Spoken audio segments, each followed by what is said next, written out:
ഇങ്ങനെയല്ലേ? നമ്മുടെ മണ്ണാർ ആർമി ഗേറ്റിനടുത്ത് മാത്രമല്ല ഖാൻ സാർ മുഴുവൻ ഹൈ അലേർട്ട് ആയിരിക്കാൻ പറയും. ഖാൻ സാറിൽ കാൽക്കുലേറ്റർ വെച്ചുള്ള കണക്കുകൂട്ടലുകൾ വില പോവില്ല. ഖാൻ സാർ ചുവന്നെരിയണം.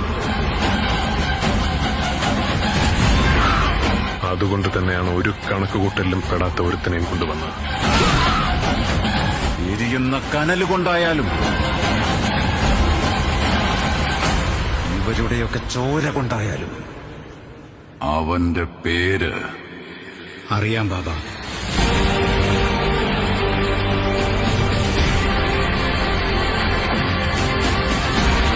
ഖാൻ സാർ ഒരുപാട് പേരുടെ കഥ മാറ്റിയിട്ടുണ്ട്. പക്ഷെ ഖാൻ സാറിന്റെ കഥ മാറ്റിയത് രണ്ട് ഉറ്റ സുഹൃത്തുക്കൾ